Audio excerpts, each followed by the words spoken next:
पवित्र बड़ोस पंचुपुनी अवसर में आज बड़ी भोर पाटना ब्लॉक अंतर्गत पुण्यतया बैतरणी नदी कूल प्रतिष्ठित शिव मंदिर बहु संख्यार श्रद्धालुं समागम परिलक्षित होता। बड़ी भोर स्थानीय जिलार विभिन्न स्थान भक्त मैंने बैतरणी नदी में स्नान कर डंगा भसाई मंदिर में महादेव को दर्शन कर निजर आशीष नहीं। सुंदर परिवेश मध्य अवस्थित शिव मंदिर मुख्यतः बैतरणी नदी कूल अवस्थित बहु दूर दूरांतर भक्त मैंने मंदिर को छुटी आसी ठाकुरों पाखरे निजर दुख जणाई था। प्रतिवर्ष पर एवर्ष पवित्र रास पूर्णिमा अवसर में भक्त मैंने मुख्यतः महिला दंपति सपरिवार छुटी आसी मंदिर को और महादेव पाखरे निजर दुख जणाइबा सहित दीप जलाई निजर वर्षकर पाप क्षय प्रार्थना करथिले। भक्तों भिड़ को लक्ष्य रखी पुलिस प्रशासन मंदिर कमिटी तरफ श्रृंखलित व्यवस्था करा जायथिला। मु श्री स्मृतिरंजन रथ परमेश्वर महादेव विजय मंदिर पूजक भाव कार्य करे।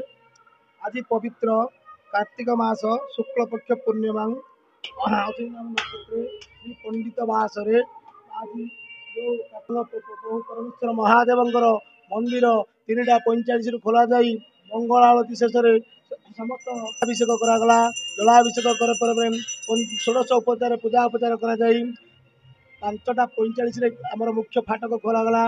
परमेश्वर महादेव मंदिर प्रथम सेवक भाव में श्री श्रीमंत कुमार त्रिपाठी धर्मपत्नी आउ परिवार वर्ग को धरी आसी पूजा अर्चना करने समस्त आश्रित भक्त मान बेलू सका 5:45 अत्यावधि समय 10टा बाजे प्रभुंर अलौकिक महिमा पवित्र ए पुण्यतया आदि गंगा आमर ओडिशार मान्यता पवित्र गंगा देवी कह जाए आमर बैतरणी पुण्यतीर्थ को ये तीर्थ क्षेत्र में आज भक्त कोण अनुकोण आपणकर ए झारखंड हो आपणकर बेंगल हो एपर ओडिशार समस्त कोण समस्त जिलार आसिक प्रभुंर आराधना पूजा अर्चना कले से मनस्कामना पूर्ण हो लोक विश्वास।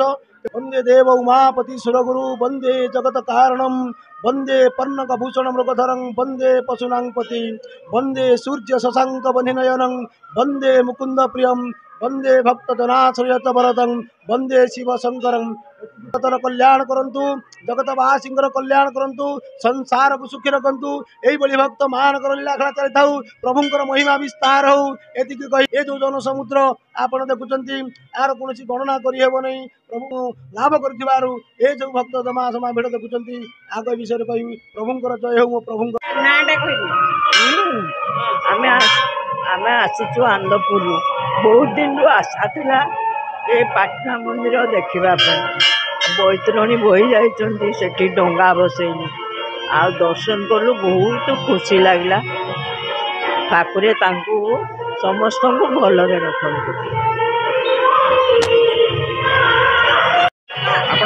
मो ना हरिश्चंद्र महापात्र मु आनंदपुर आसी करंजिया रुहे।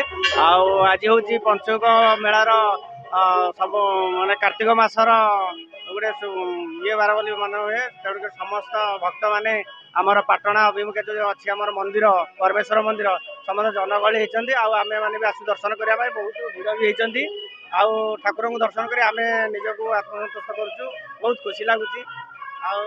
एଠିकार जो कार्यक्रम भी भल अच्छी माने अनुष्ठानिक कार्यक्रम बहुत भल अच्छी एଠିकार। सबिता बेहरा